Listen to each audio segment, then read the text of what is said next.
안녕하세요. 배신의 장미입니다. 오늘의 사연 시작하겠습니다. 제게는 며느리가 한 명 있습니다. 며느리, 생각만 해도 한숨부터 나오네요.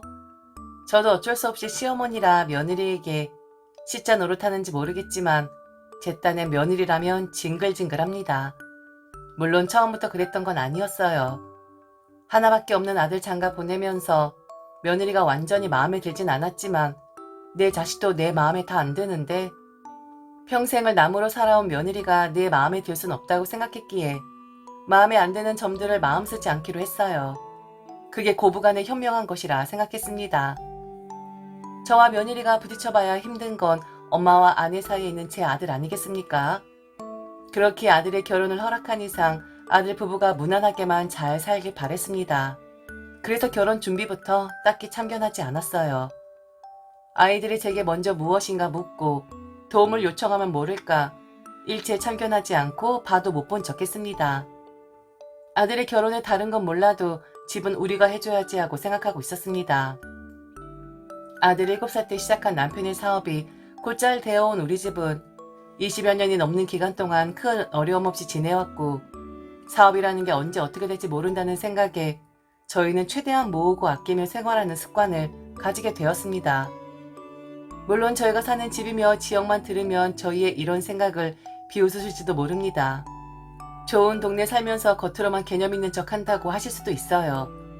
그런데 저희가 지금 사는 집을 구매할 당시 이렇게나 집값이 높지도 않았고 당시 경매로 나온 집을 샀기에 더욱 저렴하게 매매를 했습니다. 저희 부부는 아들이 결혼할 때 집 한 채는 해주자고 했었습니다. 그런 이유로 서울 중심지에 아들 명의로 융자 없이 집을 한 채 주었어요. 아들이 회사에 다니며 그간 모아온 돈은 신혼여행과 예물 등 남은 결혼 준비에 사용하고 집은 저희가 준비해 주겠다고 했습니다.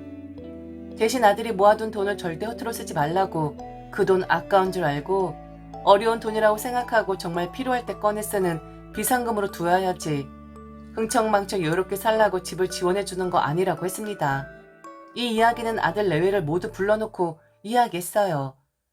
아무리 우리 아들이 아끼면 뭐합니까? 며느리가 따라주지 않으면 그만인 것을요.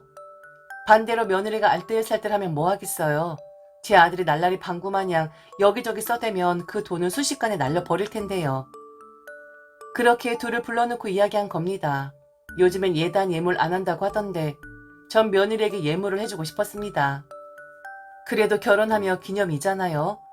저 또한 시댁에서 3대째 내려오던 반지를 시어머니에게로부터 받았었고 그 반지를 제 며느리에게 물려주는 게 당연하다고 생각했어요. 그래서 그 금가락지와 함께 다이아 세트도 해주었습니다. 그리고 예단비도 조금 받았어요. 예단비는 왜 받았냐고 물으실 수 있어요. 예단비 받으려고 예물해준 거 아니냐고 하실 수도 있습니다. 다른 것보다 저희 쪽에서 집을 준비했고 이랬든 저랬든 예물도 해주었으니 예단비 정도는 받아도 된다고 생각했습니다. 며느리 다이아 세트만 해도 1,000만 원이 훌쩍 넘습니다. 며느리에게 더도 말고 덜도 말고 예단비로 딱 500만 원만 준비해오라고 했습니다. 사돈댁에 그렇게 여유 있는 편은 아닙니다. 그렇게 많은 예단비? 결코 생각도 해보지 않았어요. 저희가 집을 해주다 보니 결국 아들이 모아놓은 돈으로 신혼살림도 장만한 것으로 알고 있습니다. 그래도 아무 말 하지 않았어요. 그런 것까지 제가 다 일일이 관여하며 물어대면 아들 내외가 다투게 될 테니까요. 아들에게 이야기했습니다. 결국엔 결혼은 둘이 하는 것이니 신혼살림이며 돈의 쓰임 등 내 마음에 들지 않더라도 둘이 결정하는 것에 토달지 않겠다고요. 대신 내가 이야기한 예단비 500만 원만큼은 며느리가 준비하도록 해달라고. 대신 내가 이야기한 예단비 500만 원만큼은 며느리가 준비하도록 해달라고 했습니다. 제가 그렇게 이야기한 이유는 결코 며느리에게 시몬노릇을 하기 위함이 아니라 모든 것을 배려해주며 결혼을 진행하고 있는 저희 집에 대한 예의라고 생각했습니다. 저희 그 500 없어도 괜찮아요. 그래서 예단비 500 오면 성의만 보고 다시 돌려보낼 생각이었습니다. 며느리에게도 그냥 너의 성의가 보고 싶은 것뿐이라고 했습니다. 그래요. 결과적으로 결혼에 대한 재반적인 모든 비용 저희 부부와 제 아들이 다 냈다고 합시다. 결혼을 결심한 며느리 입장에서 그간 모아놓은 돈 500만 원도 없으면서 결혼하려고 했다면 그건 솔직히 너무한 거잖아요. 하도 아들이 며느리가 집안의 가장이었다. 힘들게 살았다 하기에 다 이해했고 이해하려고 했습니다. 하지만 정말 그 정도도 없으면서 내 아들과 결혼하려고 하는 거라면 내 아들이 너무 힘든 길을 가는 게 아닌가 싶더라고요. 며느리가 벌어서 친정을 먹여 살린다는데 처가가 내 아들에게 짐이 되어서는 안 되니까요. 며칠 뒤 며느리는 예단비 500만 원을 고운 봉투에 담아서 왔고 전 그 자리에서 봉투만 열어보고 다시 돌려주었습니다. 며느리도 예상을 했는지 다시 돌려주는 봉투를 거리낌 없이 다시 받아들더라고요.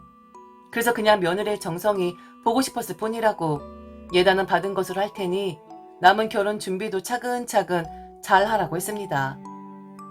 이런 제 이야기를 들으며 왜 집안 차이 나는 며느리를 보았느냐, 아들에게 짐이 될 여자를 왜 허락해 주었느냐 하실 분들도 계실 거 압니다. 며느리의 친정이 어려운 건 사실이에요. 그런데 그런 가정 환경 속에서도 잘 자라온 며느리가 기특했고 아들과 사귀는 동안 종종 보면 밝고 싹싹해 보이는 것도 좋게 보였습니다. 구김살도 없고 어렵게 자랐다고 해서 자신보다 더 나은 사람들 앞에서 기죽거나 움츠러 있지 않는 자신감도 높게 샀어요. 그리고 무엇보다 제 아들을 사랑해 주었고 제 아들도 며느리를 사랑하였습니다. 얼마 뒤 아들은 결혼을 하였고 둘은 알콩달콩 예쁘게 잘 살았습니다. 아들이 제게 낱낱이 이야기를 하는 편은 아니지만 어려서부터 제게 굵직한 이야기들은 잘 하거든요. 그래서 결혼하면서 사돈 댁에 생활비 50만 원을 보내주는 것을 알고 있었습니다. 물론 더 도움을 주면 좋겠지만 아들도 결혼하자마자 며느리가 임신을 해 휴직을 하는 바람에 외벌이 상황이었고 그로 인해 사돈 댁에 보내주는 생활비 50만 원도 버겁다고 했습니다. 그리고 결국 아이를 출산하고는 사돈 댁 생활비를 30만 원으로 낮췄다고 하더라고요. 저희 부부는 그렇다고 해서 아들 부부를 지원할 생각은 없었습니다. 결국에 가정을 이끌어 가야 하는 건 아들인데 저희가 도움을 주게 되면 아들 가정에 자립을 하지 못하게 되고 자칫 사돈 댁의 생활에도 저희가 영향을 미치게 되니 더더욱이 그럴 수 없었습니다. 며느린 아들의 월급을 나름 잘 쪼개고 계획하여 살림을 살았고 연년생으로 둘째를 가지면서 육아가 버거워 휴직했던 회사를 그만두었다고 하더군요. 요즘 세상의 외벌이가 얼마나 어려운지 알기에 걱정도 되었지만 그만 저도 아들 부부의 결정이니 저희는 그저 지켜보기만 했습니다. 어느덧 세월이 흘러 손자들이 9살, 10살이 되었습니다. 아들 부부는 결혼할 때 저희가 장만해준 집에서 여전히 잘 살고 있습니다. 그 사이 아들은 팀장으로 승진을 했고 누구보다 치열하게 살고 있었습니다. 저희 부부에게 싹싹했던 며느리는 이제 서로가 너무 익숙해져서 그런지 싹싹함은 사라졌고 그냥 저희를 친부모 대하듯 친근하게 대하는 듯 했습니다. 아니 친근함을 넘어선 뭐라고 표현하기 좀 난감한 그런 태도도 포함이 되어 있기도 했어요. 종종 저희 집에 반찬을 가지러 오기도 했고 아이들의 케어를 제게 부탁해 오기도 했습니다. 그럴 때면 별말 없이 반찬을 해주고 손자들을 봐주곤 했습니다. 그러던 어느 날 며느리가 제게 할 말이 있다며 밖에서 따로 보자고 하더라고요. 대체 무슨 대단한 말을 하려고 밖에서 보자고 하나 싶어 덜컥 겁이 나더라고요. 무슨 말인지 드러나 보자 싶어서 약속한 장소에 나가니 며느리가 그럽니다. 생활비와 손자들 교육비 좀 보태어 달라고요. 그래서 뭐라고? 생활비와 교육비? 그걸 왜 나한테 이야기하니? 어머니, 솔직히 저희 10년간 너무 힘들게 쪼들리며 살았어요. 아이들은 점점 자라고 그 나이는 학교에서 배우는 과목도 더 많아져서 다녀야 하는 학원도 더 많아요. 생존 수영도 배우는 학년이라 수영도 가르쳐야 하고요. 다른 집 애들은 7살 이전에 다 수영 배웠다는데 전 여태 미루고 미루다 이젠 더 이상 못 미뤄서요. 그래서 말인데요. 생활비랑 교육비 좀 보태주세요. 얘, 너 너무 당당한 거 아니니? 어머니, 제가 이 집에 시집 온 지도 10년이에요. 10년. 게다가 아들만 둘 낳았다고요. 그게 뭐 어쨌다는 건데? 어머니 지금 제 말 이해 못하시는 거 아니죠? 그이가 팀장이 되면 뭐예요? 애들은 점점 자라서 많이 먹고 학년이 올라갈수록 가르쳐야 하는 게 많아져서 학원비며 나가는 파이가 높아져만 가는데 남편의 연봉이 따라오지 못해요. 게다가 물가도 천정부지잖아요? 어머님 아버님은 두 분이서만 생활하시니 저희 지원해 주시는 데 무리 없을 거라고 생각돼요. 저도 다 생각하고 말씀을 드리는 거거든요. 저 그렇게 생각이 없진 않아요. 나 참 기가 막혀서 얘, 너 뭐가 그렇게 당당하니? 네? 어머니, 저 하나밖에 없는 며느리예요. 그리고 제가 대일 아들을 둘이나 낳아드렸잖아요. 그럼 어머니께 이 정도 당당해도 되는 거 아닌가요? 뭐라고? 난 너한테 아들 낳아야 한다고 한 적 한 번도 없어. 우리 집이 돼 있고 뭐 그런 걸 중요하게 대단하게 생각하는 집안도 아니고 말이야. 어머니, 그래도 그런 게 아니에요. 어머니 친구들만 해도 아마 안 그러실걸요? 어머니 제가 아들만 낳았으니 그렇게 여유롭게 말씀하시는 거지. 제가 딸만 낳았으면 아들 하나 낳아야지 하셨을걸요? 글쎄, 그런 말은 뭐 다 필요 없고, 그러니까 우리 아들이 벌어오는 돈으로 생활이 어렵다. 뭐 이거니? 네, 어머니, 생활이 어려워요.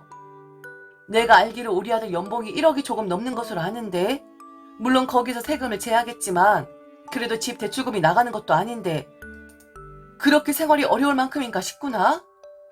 어머니께서 저희 남편 키울 때 생각하시면 안 돼요. 요즘은 그렇게 애들 절대 못 키워요. 그렇구나. 그래. 그러면 네가 직장 구해. 내가 애들 학교하고 하면 학원 가기 전에 간식은 챙겨줄 테니 너 일해라. 그러면 간단하겠네. 제게 너무 당당하게 생활비와 교육비를 달라는 며느리가 너무나 괘씸했습니다. 그래야 줄 수도 있죠. 저희가 그 돈 다 가지고 있어봐야 뭐 하겠습니까? 이고 지고 저승길에 가지고 갈까요? 결국엔 자식에게 주고 가겠죠. 그런데 이건 아니라고 생각했습니다. 아직 젊디 젊은 녀석들이 열심히 일해서 벌어서 자식들을 가르칠 생각은 하지 않고 어디 낡은 부모에게 당당히 돈을 요구하는지, 게다가 저희 친정 부모님은 아프다고 능력이 없다고 집에서 놀고 먹는데 저희 남편은 일을 넘겨서도 아직도 현장에서 일을 하는데 왜 내 남편이 번 돈으로 사돈 댁으로 흘러 들어갈지도 모르는 아들 부부의 생활비를 대주어야 하나요? 그래서 안 된다고 했습니다. 못 준다고 했어요. 일은 넘은 시아버지도 일하니 젊은 며느리는 할 일이 더 많지 않겠냐고 돈이 필요하면 나가서 일하라고 했습니다. 생각하면 할수록 며느리가 너무 괘씸했습니다. 그래서 아들에게 이야기했어요. 아주 자세히는 아니어도 그날 있었던 일을 이야기하며 다신 우리에게 생활비와 아이들 교육비를 운운하며 돈을 달라는 말을 하지 말라고 했습니다. 며느리가 와서 우리에게 그렇게 이야기한 것은 아들의 잘못도 크다고 했어요. 그러자 아들이 죄송하다며 제게 면목이 없다고 하더군요. 그로부터 며칠 뒤 며느리에게서 전화가 옵니다. 어머니, 그 얘기 왜 다 말씀하셨어요? 돈 안 주신다고 했으면 그만인 거지. 대체 왜 말씀하신 거냐고요? 지금 아들 부부 이혼하라는 거예요? 뭐? 너는 무슨 말을 그렇게 하니? 그러면 무슨 의도인데요? 그런 말을 듣고 화낼 남편이 있겠어요? 어머님 덕분에 어제 아주 그 사람한테 진탕 깨졌어요. 내 아들이 부족해 생긴 일인 것 같아서 집안 단돌이 차라라고 했어. 내가 그런 말도 못하니? 어머니, 저희 집 단돌인 저희가 알아서 할 테니 신경 끄세요. 뭐? 그래서 나한테 손 벌리러 온 거니? 안 도와주신다면서요. 그러면 신경 끄시라고요. 어머, 기가 막혀서. 너 원래 이런 애였니? 난 정말 너 괜찮아 이라고 생각해서 다른 거 다 안 보고 허락했었는데 내가 정말 사람을 잘못 봤구나. 그래서 뭐? 어쩌시려고요? 어쩌긴 뭘 어째? 나 너랑 이렇게 감정 싸움 하고 싶지 않아. 너희 집 일에 더 이상은 관여 안 할 테니 연락하지 마. 연락이요? 하라고 해도 안 해요. 아참, 어머니, 앞으로 우리 애들도 볼 생각하지 마세요. 이런 식으로 나오는 친할머니를 제가 애들에게 보여줄 필요가 있겠어요? 뭐라고? 왜요? 손자들 못 볼 생각하니 눈물이라도 나시나요? 뭐? 애들을 안 보여준다고? 네, 제 아이들인데 제 마음이죠. 며느리가 왜 저렇게 말하는지 알겠더군요. 제가 손자들의 끔찍이도 예뻐하는 것을 아니 저렇게 말하면 제가 생활비와 교육비를 지원해 줄 것이라고 생각했던 거겠죠. 그런 며느리의 속셈에 흔들리고 싶지 않았습니다. 그래서 그래? 알겠어. 그러면 이제부터 며느리도 손자들도 다 없다고 생각하면서 살면 되지? 그러자 며느리가 당황을 합니다. 네? 어머니, 지금 상황 파악 안 되세요? 저의 애들을 어머니 손자들을 안 보여드리겠다고요. 그래, 그렇게 해. 솔직히 애들 못 보면 보고 싶게 하겠지. 하지만 뭐 내가 낳은 내 자식도 아니고 내 배 아파 낳은 네 자식인데 내가 못 보더라도 네가 알아서 잘 키울 거 아니야? 아이들을 못 보는 거? 그건 내가 알아서 참아볼 테니 괜히 내 걱정하지 말고 네가 알아서 잘 키워. 나도 뭐 이 김에 가끔 네가 부탁할 때마다 애들 봐주던 것도 안 해도 되고 더 자유롭게 친구들 만나고 내 시간 쓸 수 있겠네. 그간 네가 언제 부탁할지 몰라서 애들 학교 시간에는 웬만하면 약속 안 잡았거든? 그래, 잘 생각했어. 네 새끼? 네가 키워. 그렇게 제 할 말만 하고 전화를 끊었습니다. 그러자 며느리가 다시 전화를 하더라고요. 그래서 그냥 안 받았습니다. 계속 오는 전화 다 안 받았어요. 차단하지 그랬냐고요. 제가 굳이 차단까지 할 필요가 있습니까? 며느리는 이런 얘기 말고 또 서로 주고받아야 할 이야기들도 있을 수 있으니 굳이 차단까지는 하지 않았지만 그냥 제가 며느리와 다시 대화를 하고 싶어질 때까지만 계속 받지 않을 생각입니다. 그러면서 누군가는 저러다가 마음 약해지면 며느리에게 생활비와 교육비 지원하겠구만 이라고 생각할 수도 있겠죠. 그런데 저 그렇게 마음 약한 사람 아니에요. 물론 좋을 땐 한없이 좋은 사람이지만 한번 아니라고 생각한 일은 그 누가 와서 설득해도 제 고집대로 합니다. 이번에 며느리의 일이 오랜만에 제가 제 고집을 부릴 수 있는 일이 되었네요. 아들에게는 다시 한번 단단히 알아듣게 이야기했습니다. 생활비가 부족하고 애들 교육비가 많이 나가면 살림을 줄이고 애들 학원을 줄이라고요. 현재 상황을 유지하고 싶으면 며느리 보고 돈 벌러 나가라고 하든 투자 쓰리잡을 해서 아들이 더 벌어오든 하라고 했습니다. 나이 든 부모에게 손 벌리는 거 부끄러운 줄 모르고 너무도 당당히 매월 생활비를 어쩜 그렇게 당당히 달라고 할 수 있냐고요. 아들은 며느리가 제게 또 그렇게 이야기할 줄 몰랐다며 다시 한번 단단히 이야기하겠다고 했고 분명 자신이 벌어주는 돈이 부족하진 않을 텐데 계속해서 부족하다 하니 생활비의 쓰임에 대해 좀 더 면밀히 살펴보겠다고 합니다. 그로부터 한 달이 지난 어느 날 아들이 제게 연락을 해오며 아무래도 이혼을 하게 될 것 같다고 합니다. 그간 꼼꼼한 며느리 믿고 회사에서 온갖 연장 근무와 출장, 파견 근무를 자처하며 갖은 수당들을 다 챙겼는데 글쎄 사돈댁으로 아들의 월급 절반 정도가 흘러가고 있더랍니다. 그러니 그렇게 어려웠던 거였습니다. 그 말을 들으니 어찌나 열불이 터지던지 당장에 며느리에게 전화를 했지만 받지 않더군요. 제가 화가 나 어쩔 줄은 모르자 아들이 자신이 알아서 처리하겠다며 조금만 지켜봐 달라고 합니다. 그래서 제일 속상한 사람은 너희겠지만 이런 상황이 되도록 아무것도 몰랐다는 건 그만큼 네가 집안 생활에 돈의 흐름에 관심을 안 가진 것이라고 분명 네 탓도 있다고 이야기해 주었습니다. 현실을 직시해야 하니 그렇게 이야기해 주었어요. 결국 아들 부부는 그 일을 계기로 이혼을 하게 되었습니다. 이혼에 돈이 얽혀있다 보니 단순 합의 이혼으로는 어려울 듯 하다며 아들은 이혼 전문 변호사와 함께 이혼을 준비하였고 아들이 증거 확보를 잘 해둔 덕분에 승소를 할 수 있었습니다. 이혼 과정에서 며느리는 자신이 아이들을 키우겠다며 저희 아들에게 양육비를 달라고 했다더군요. 아들은 아이들을 데리고 오고 싶어 했지만 법정에서 며느리의 손을 들어주었고 아들은 친권과 면접 교섭권을 가지고 올 수 있었습니다.